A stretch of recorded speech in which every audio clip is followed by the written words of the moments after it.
1 year and a half or almost two, we reduce 50% the churn.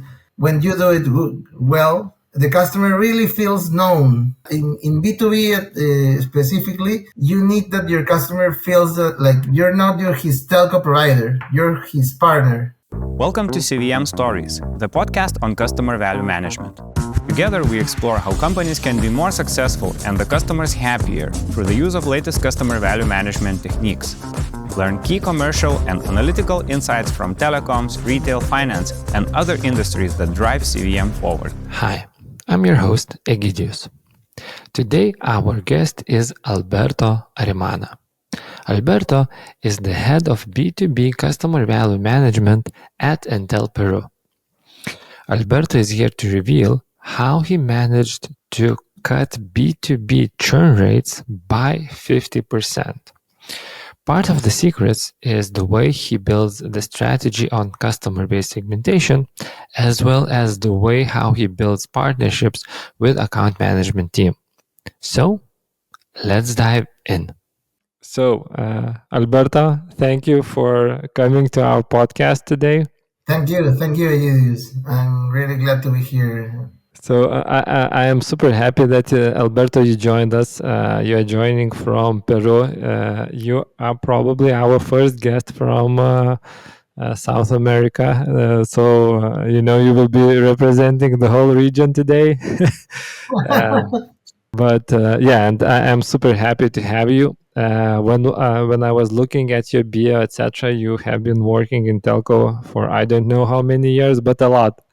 So could you tell us a bit, how did you decide to build your career in telecommunications and in customer value management?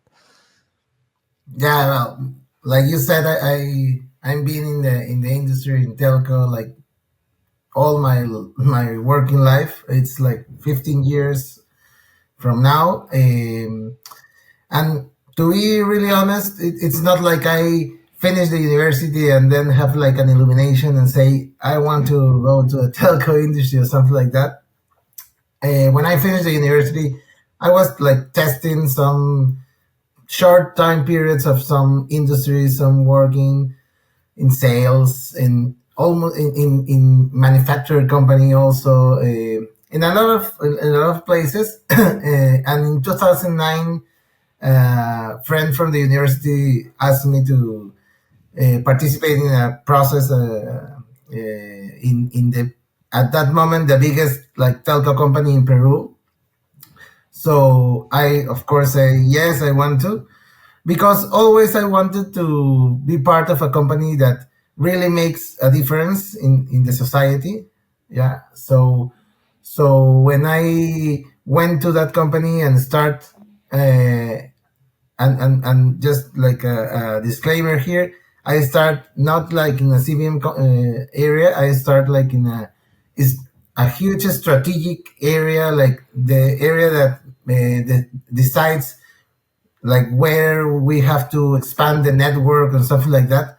So like the impact in society was like very clear, and I love it, and I fell in love with telco at that time. So I was part of strategic areas and planning areas like 5 to 6 years, and then I wanted more. I wanted to be more close to the customer, right? So I wanted to be part of more the marketing areas when we decide like the offer, the go to market, all that part of the decisions that we made in the telco. So then there's where I went to Entel. That's my company right now. And in the last 6 years, I'm right now in CVM for B2B. So I think it's a nice journey that I had in telco, because I started like in the macro vision, really strategic, really like huge decisions, but then I go more like focus on the customer, right? So yeah, very glad. So do you understand correctly that you started in the position which basically spends huge tons of money in telco, Millions, and then yeah. you moved to the position which earns money. Yeah. Exactly, exactly, exactly. Earns money, and also, and why I'm so happy to be like in CVM. It's because it really improves the value of the customer, not just with us. The customer improves themselves, right? Mhm. So it's glad to do it. It's really nice. So, can I say that you are kind of a huge Intel ambassador? Because if I understand correctly, you joined Intel almost from day one when they kind of appeared in the market, and Intel is pretty young company in Peru. Yeah. Yeah, exactly. Intel has 10 years from now. We came into in October in 2014, and yeah, I really think that I'm a ambassador of the company because I think my purpose of life is really aligned with the purpose that Intel has. The purpose of Intel is a fancy slogan that it's like it's in Spanish, but I'm going to Hmm. try to translate it. It's like what we want to do is bring customers closer to the infinite possibilities that technology gives you, right? It sounds Hmm. really fancy, but when you internalize it, it really makes sense because what Intel tries to reach is to like improve the Peruvian society, right? Hmm. We want to empower the Peruvians to improve in the areas where technology can help, right? So I'm really aligned with that because from day one, when I start looking for jobs or something, I really want to make a difference in society. So I think that's why I'm in love with this company, and I'm here from since day one and still here, right? And still planning to work more. Yeah. It's Yeah, yeah, It sounds a I- very inspiring situation. I would like to hear more professionals so aligned with the vision of the company and yeah. kind of personal values, company values. They are so Yeah, beautifully I think aligned. when you be in a company, you have to be aligned, or it's better to be aligned, of course, because you do it. You work. It's not feel like work, right? It's feel like you're doing what you want to do, what you're motivated to do, and that way everything is easier and everything is better. And and yeah, to talk more about what happened with Entel came to Peru in that time, and why it really makes an impact. To be more specific, just to put you like in context, at that time, 10 years ago, there was like two big telco companies in Peru, and they were like really big, like really like I don't want to say that they are not interested in customer satisfaction because, of course, they want satisfied customers, but it's not like the main purpose, or it's not. It's at least it felt like the companies are winning a lot of money because the offer is not that good, the handsets are not that good, are not that cheap, and when Intel came in 2014, it like found a hole in the industry. It was like that the telco industry in Peru at that time needs like a hero to save all uh, from that situation that is happening at that time, right? So Intel, like a brand, they try to take that place like the hero and make a lot of things. Came with really aggressive prices in handsets, uh, break like the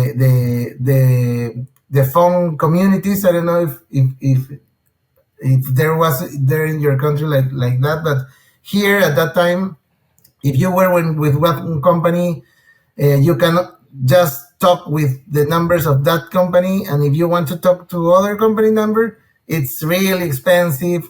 We break all Mm. that.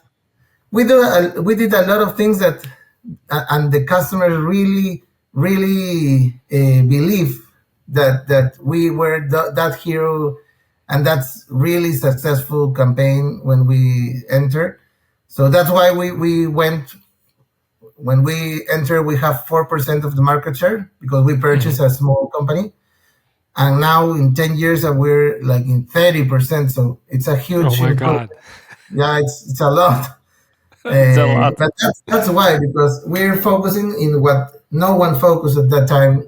That is experience, right? Customer experience, really. So Alberta, this sounds like a huge success story for the company and of course for your team, because behind every company there is a team who is actually doing this great work. Um, and let's move a bit more to the key theme of today's podcast, and let's talk about customer value management in the B2B area. So if you would have to say, what are the differences in customer value management for B2C and B2B, or at least how do you see them? Yeah, I think there are a lot of differences, because at first the customer who you are talking to is different, because that customer has have different intentions. In B2C, you're talking like to the user, right? Or the user or his family, something like that. In B2B, you have a huge range of customers that you can talk, because you have the one man company, the Soho company that it's real small, probably a familiar company or something like that. And it's more likely, if you want to B2C, you can talk like for a user, but you have the other part that it's the corporations, the big companies, that you talk to a decision maker, right? They, Hmm. of course, they want their users are with good services and everything, but it's not like it's for you, or it's not like it's for your family. Probably, probably in a corporation, you're not going to want that they have, like, I don't know, like Facebook, Instagram, TikTok, YouTube, in unlimited or something, because you want them to work, right? Hmm. There For that, there first difference in the intention of the of the decision in the purchase. Uh, then, well, something aligned. It's the variability of the customers, right? In B2C, you have one, two, three, not too much more. In B2B, you have huge differences in sizes, in needs, in the verticals, the industries of the companies, what the customer do for their living. Hmm. So that the profiling of the customers needs to be very much precise if you really want to like uh, give them, or offer him like what they need in the time that they need it, right? So Hmm. I think there's it's a little more difficult here in B2B to be to Yeah. succeed, but it's also really nice to do it. Then Uh, other differences is in B2B, you have other issue, that is the informality, right? mhm, Because you don't just need to convince the customer to buy your product. You In B2B, and you're not just competing with B2B companies, you also are competing with B2C, and you need to then to know um, what is the gain for the customer to purchase with a B2B ID, for something like that, right? So mhm, so that's the other difference. Then, well, of course, the communication for the customer. For example, in big companies, it's not like the CVM area talks directly to the customer, because that customer has their account manager or something that it's in charge of the from Entel, or from Entel to for the company. So that makes some differences in the action, because always you need to the that person to help you to get to the customer, right? So you have to make some differences in the approach. And really the different or in summary, I think in B2B, specifically in probably the bigger companies, the decisions are more rational, not that emotional. That probably in Mhm. B2C are a lot of emotion there in how you talk to the customer or what you want to tell them. So probably get an engagement with the customer. It's a little more hard, uh, but it's all about that you need to show the value for to the customer, what you bring into the table, right? What's your value Mhm. proposition? And Uh, when the customer really gets that, you have it on board, right? So yeah, mhm. And Alberto, do you understand correctly that you are covering kind of the full range of B2B full clients or range. just Yeah, full full range? Yeah. range, full range. Oh my God, I don't understand how you are still not bald. You know. I'm excited to. I know it sounds funny, but there are so many different companies. It's like Yeah, from this, as you said, one man show to huge corporations. So how do you segment those? How do you group them? Kind of what is your yeah. approach there? Well,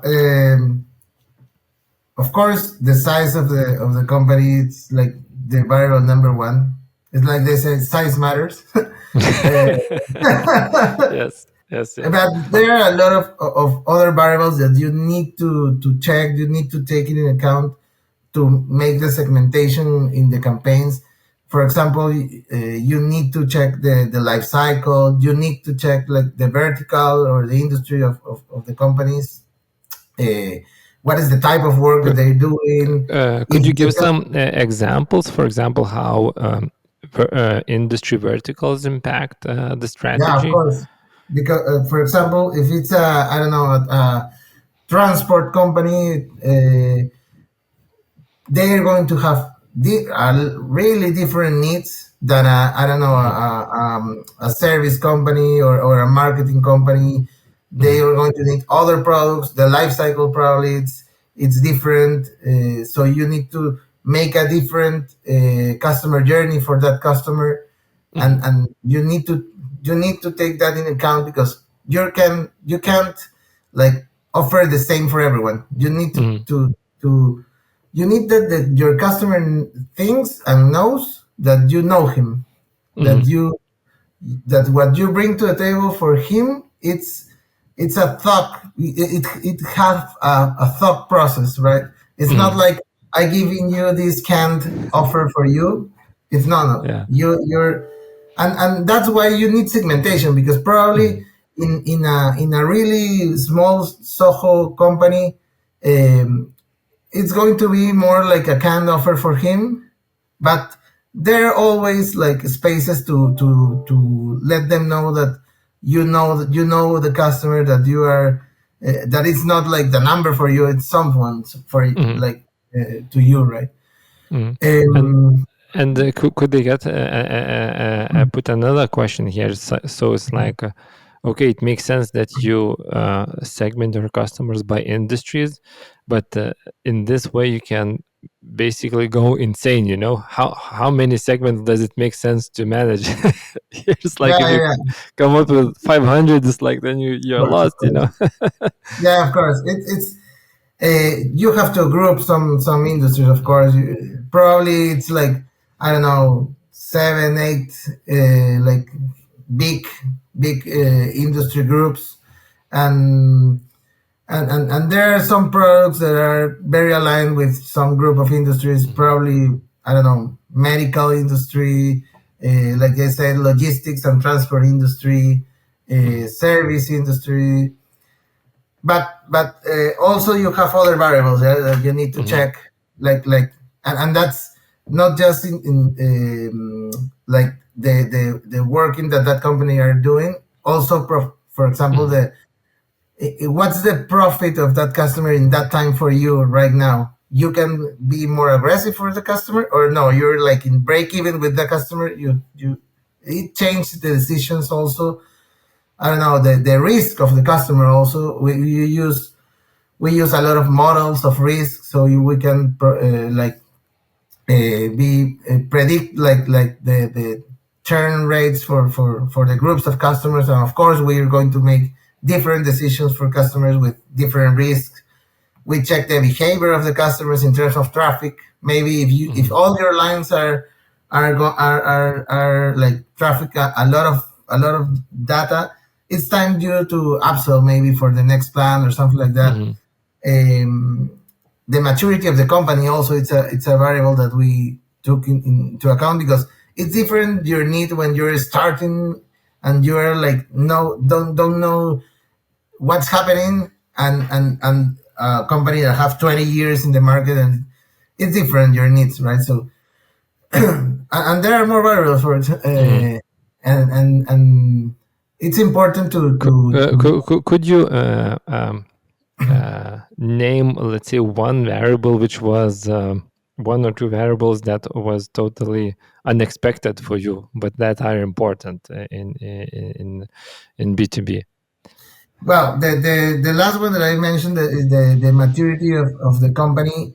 When I start in CVM, I really don't see it at all.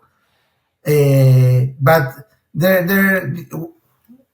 I have 6 years in CVM, right? I talk to the account managers a lot, and it's really important that you have that feedback from the channel, because you can't think that because you're CVM you know it all, because you're in CVM you have all the data, and no one, you can be an island, right? You need, of course, the data that you check as CVM, but it's also same important have the feedback from the channel. That conversation that happens between the company and the account manager, it's really important to have it into account in the decisions, and in the knowing the variables that you need to use. Because, for example, in this variable, I didn't know, but when I talk to them, they tell me, hey, this is something that you need to take, because it's important, it's different, and it makes a lot of sense. It's dynamic, right? You always have to have those conversations. This account management topic is really, really interesting part, because this is what you usually don't have in B2C part. It's like, well, you have like point of sales employees, etc., but you don't have account managers who know that customer for, I don't know, 10 years, yeah? Exactly. And it's like, so what opportunities does that bring to the table from the kind of communication point of view? What kind of new tools do you get for companies that have account managers versus a slightly smaller companies that, you know, just get traditional channels like Yeah. emails and etc.? Well, you at first you need to know at what edge or what limit of the size of the company, maybe, or the segmentation of the company you want to approach with account managers, and what part is going to be more like direct communication from CVM, because you can do it, but it's really expensive, like having account managers for everyone, right? Yeah. Hopefully we can do it, but it's really it's really If you as a CVM do a great job, the customer feels as having account manager, you know. yeah. But if I want to talk about the account managing, like management, uh, it's really helpful when you are aligned with the account manager, or the account managing area, right? Because, and especially when you start doing CVM, and I started doing CVM like 6 years ago, there was no like CVM. There were other like things, but it's not CVM 6 years ago. And as you know, Entel, it's young. So at the beginning, it was really focused on selling, selling, selling, selling, not that much in okay, what we're going to do with these customers that we have right now in our base. So you need to be aligned with the account manager, because if the account manager doesn't feel that you're helping him, uh, it's not going to go anywhere with the relation. Because of course the account manager is a fan of the company. Everyone are in the company. I don't know if everyone, but a lot of people loves to be there. But the account manager have a variable salary, right? Mm-hmm. So it's his money on the table, right? So if he felt that, or he feel that what you're telling him to do or you're suggesting him to do is not like valuable for him, he's going to maybe tell you, okay, thank you, and then he's going to do what he wants, right? So you need to show them the value.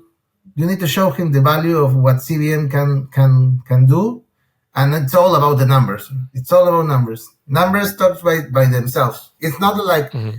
that a guru came and say CVM is the best. No. That's nothing for them. You need to show them the number. Here's the Mm-hmm. conversion when you use what we're suggesting. Here's the conversion when you don't, right?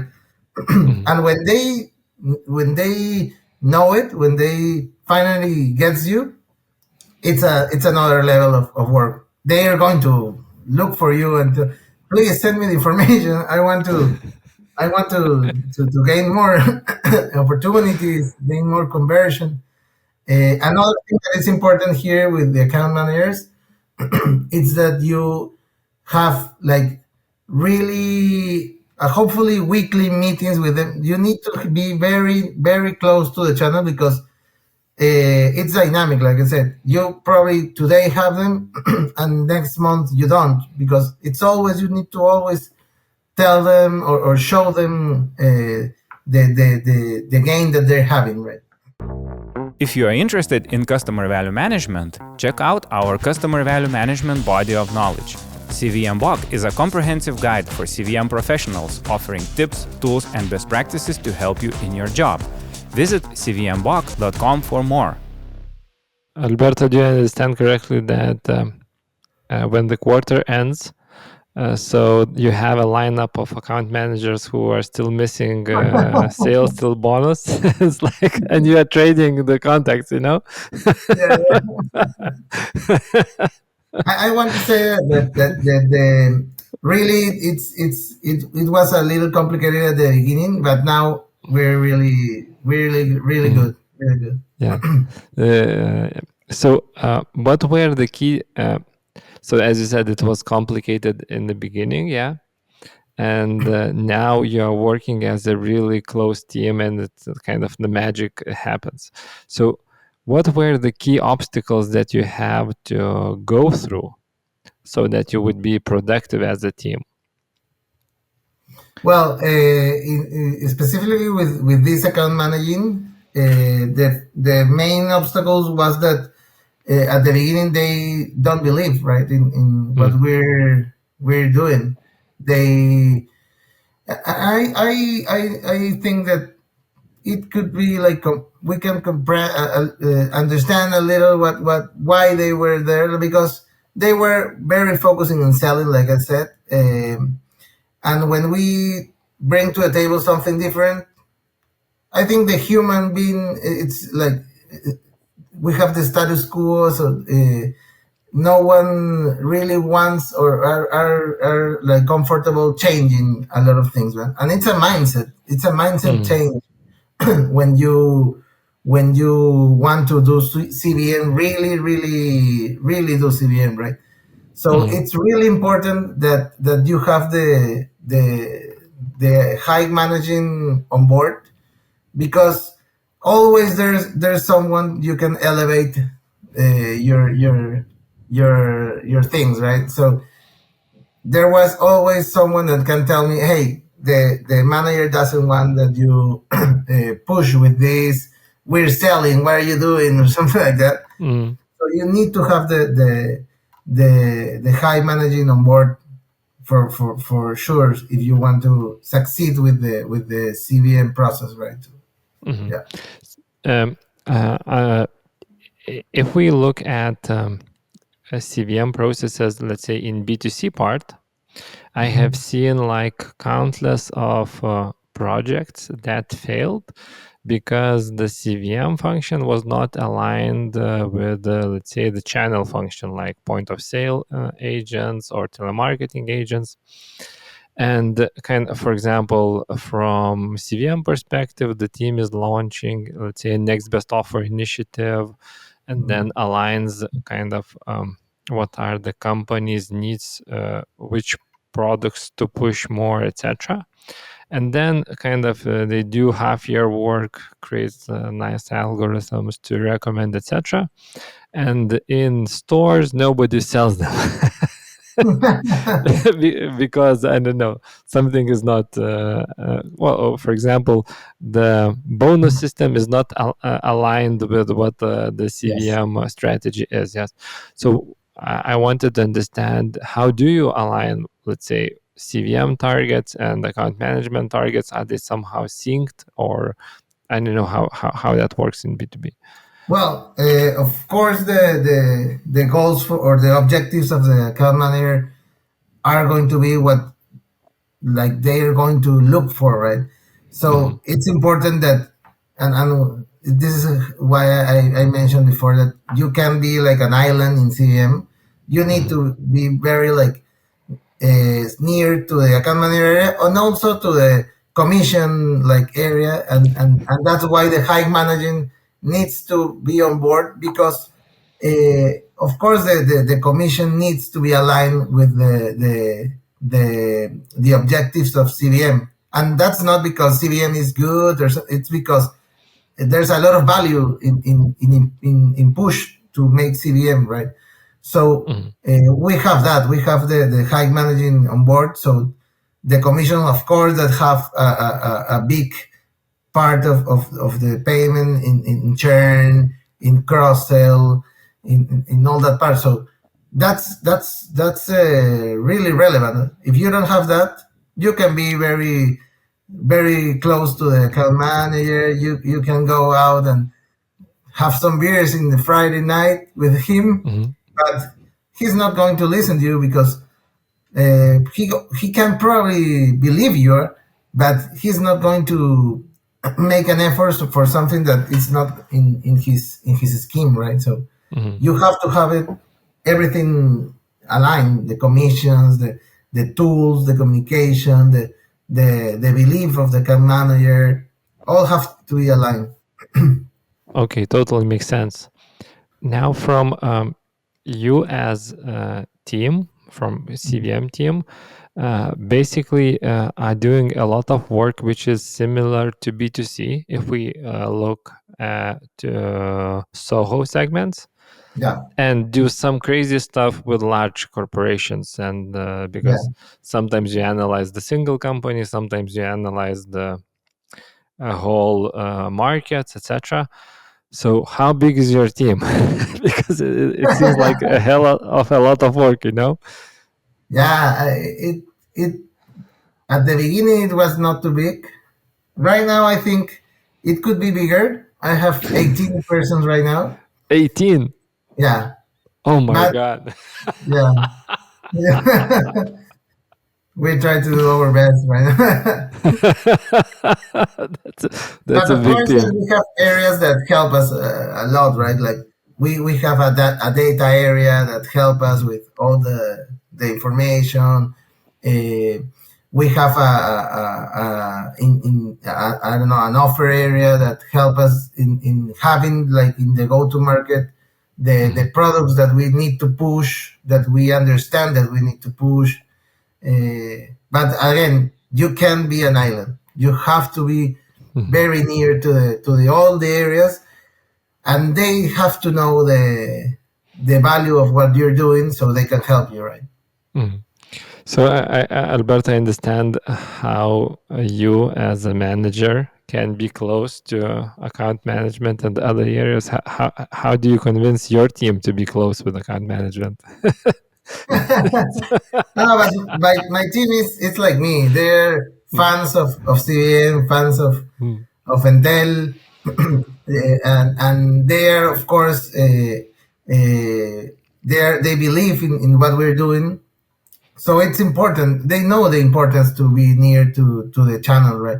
The channel mhm, is the face to the customer, right? And they need to be near. And we at least now we didn't have any problem from that part. We always have good relationship with the channel. Right? Of mhm, course, at the beginning they didn't believe, but it doesn't mean that you can you cannot build that relationship, right? So mhm. we're good on that. Okay. And so you as a kind of well, Intel as a company has a huge success story in 10 years, grabbing the market from 4% to 30%. It's like, I don't know, crazy story, you know. Crazy, really crazy. uh, you have a team which has 18 people, and it seems that you are succeeding a lot. So what would be your kind of three top things that customer value management teams needs to have so that they would be so successful? Well, I think that at first you need to have the spirit and the spirit to do it. And I think it's really important that the customer, no, the person that work in CVM have that alignment with the purpose. Because when you're in CVM, you have really the opportunity to help a customer in growth, right? Mhm, You need to see it like that. Of course, we want to make money, of course, but the really alignment of the purpose of one person like me, that I want to make an impact in the society, I hope. Um, and when you see that you make a difference for a customer, not that I'm gaining in his share of wallet or something, like the customer is growing, it's really rewarding, and it motivates you to go further, right? That's mhm, one. It's the opportunity to make an impact in the customer. Also, other thing that is important for the CVM to see it, to make it good, it's like know that the impact that you're going to have when you make a good CVM in the customer experience, it's huge for mhm, the company and for the customer, right? Because the customer, when you do it well, the customer really feels known. The customer feels that the company knows the customer, right? And the customer feels supported. The customer feels that you're not like bothering them when you talk to them. You're helping them. And in B2B specifically, you need that your customer feels that like you're his partner, right? You're not his telco provider. You're his partner, and you're as a partner are going to help them in growth. The impact that CVM has in customer experience, it's huge for the company, and it's huge for the reputation of the brand, I think, because and when you see it like that, I'm positive that the motivation to improve your work in CVM grows, right? And of course, the third impact that it's really important from CVM, it's money, right? Nothing. We're not talking. We can. We were not talking if we it's there's no money in the game, right? The mhm, value that CVM brings to the table is huge in the improvement of churn, the improvement in cross sell, the improvement in costs. It's huge. So mhm, when you know that you're going to make that impact in the numbers of the company, of course you're going to be motivated to work in CVM. So yeah, I think those three are main like focusing for a CVM worker. Yeah, that's very interesting, and I'm trying to understand, Alberto, what drives you, because kind of I had many conversations where people start, I love the data, I love the data so much, and that's why I'm here, and you are starting from a very different position. You are saying like, I'm inspired by the impact, Of course, Mhm. you need the data. The data, of course, the company needs to be aligned because the company needs to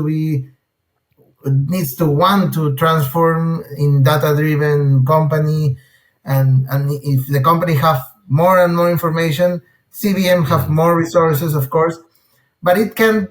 I don't want to like say that the other persons when you have those conversations are wrong, but for me it can be that the motivation can't be like from the data, at least for Mhm. me. It has to be from the impact that you're going to do.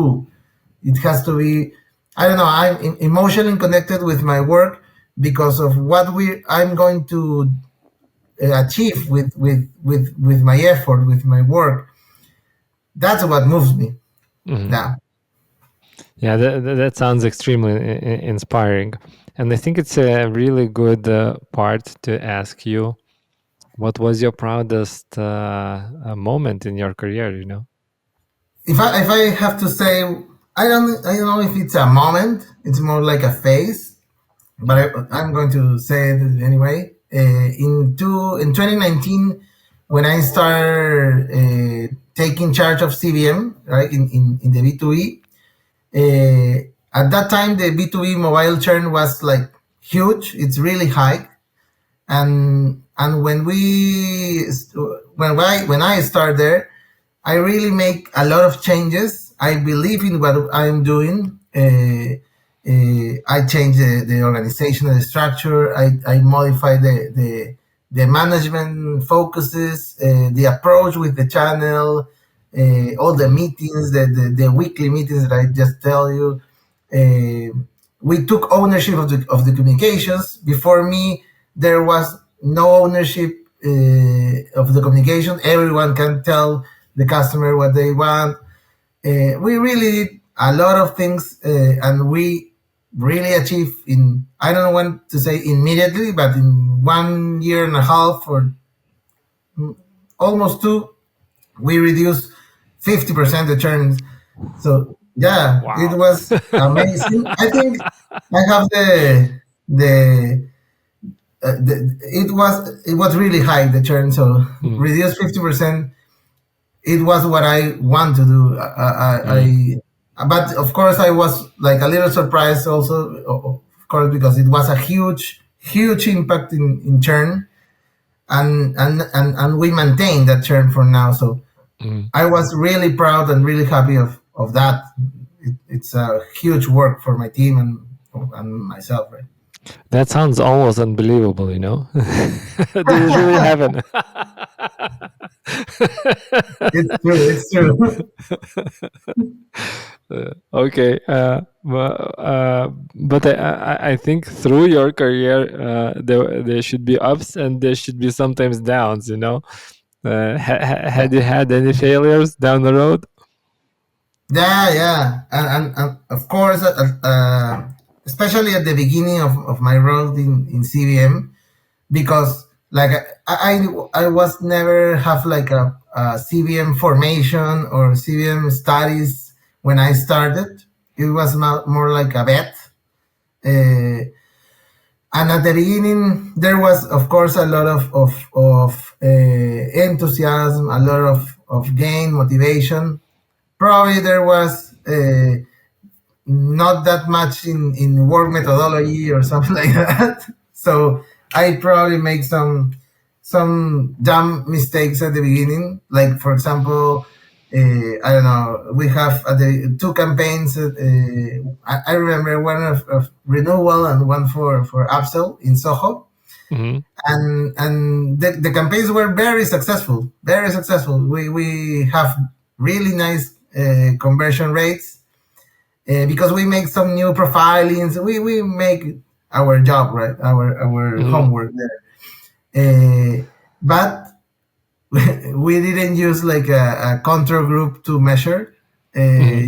We just do it, and then we compare with the past, and we say, "Hey, we have this success." But as I can say, when you have good results, everyone wants to take credit of of the Yeah. results, right? So the channel, of course, they say it's my job. We do it, and I can't have like the way to take credit, right? Because I Mm-hmm. can measure with a group control group.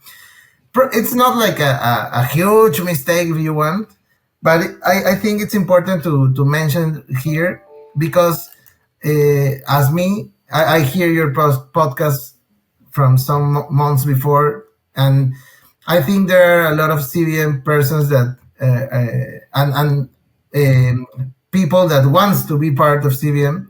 So I think Mm-hmm. it's important that those persons knows the importance of always have your numbers clear. That you have your numbers clear because it's the only way to prove the value of CVM. So Mm-hmm. yeah, but I laugh right now of that. Right now I can think of why how can I did it like that. But it's part of my journey, so I'm not regretting. Mm-hmm. Okay. Always know your numbers. Yeah. You have to. Uh, and Alberto, what are your learning resources? You know, the CVM area is a very niche one, but how do you learn and grow in that area? Well, my learning process was at the beginning. I see that with profiling the customer, and that's it was like in the road. I can start doing it because I have in my mind that if you want to have everyone happy, giving everyone the same, you're not going to achieve it, right? It's Mm, impossible. And specifically in B2B, B2B is like so different companies, so different sizes, so different variables, so different needs that you need to profile your campaigns, right? So we started from there, and we change everything with that focus, right? Like be very like a profile area that make campaigns really with the profiling, right? So we mm, change, like I mentioned, the structure, we change the focuses, we change the meetings, but it's a process. It's a process, like you said. And what it's important here is never like lose the motivation. Always have the objective in front of you, right? Because it's not like you're going to achieve it tomorrow or next week, right? It's a midterm or long term achievement. But again, you have to have your hive management on board.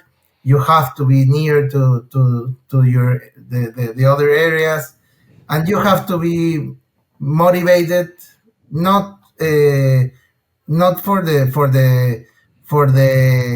work in that moment. What you're the gain that you're going to have is the your purpose, right? The long term mm, motivation. Because if you're thinking that your motivation is that you're going to achieve success in short term, you're going to be you're not going to do it.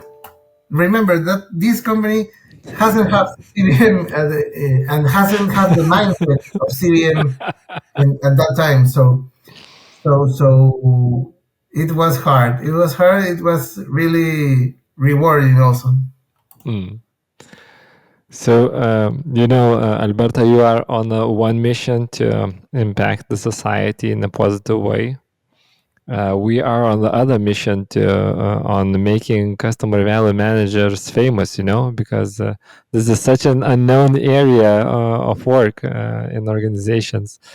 Yeah. What would be your advice? How to make those CVMs famous, Well, I think that the business world is like moving towards the personalization. So right now it's becoming like cheaper and faster to be able to use tools that helps in like have knowledge of your customers. So probably in the short or medium term, I think there are going to be more industries able to like find value in knowing their customers, right? Because if you know them, of course, you can offer them what they need when they need it, and for that, I think the business and the industries are going to need more like CVM specialists so they can reach this value, right? So I think it's Yes. really important that I don't know business schools, universities have like more important approaches to the development of CVM. But to achieve this, that hopefully hopefully happens, uh, we have to make an offer as a CVM community, right? To make the Yes. experiences known, so the world can hear and knows about the value of that CVM can make in a business, can make in a society. I think, for example, your podcast it's a really good example of that. It's a step forward in this, right? So I hope there are more people like you seeking to make the CVM more known in the world, because I think really that CVM has a social role in the world, because CVM helps in connecting suppliers to customers and maximize like their value for the suppliers and for the customers, and that's really powerful in terms of society. Alberto, I think we need to use you as a CVM evangelist in the world now. I'm on board. I'm on board. Good. So, with this high note, thank you for joining us today. It was a pleasure to learn No, from you so it much. was really a pleasure for me, Aegis. It was really nice to have this conversation. CVM Stories is produced by Exacaster. We help companies take their customer value management to the next level. To stay updated on our latest episodes, subscribe to the podcast or sign up for an email newsletter at exacaster.com/CVM Stories.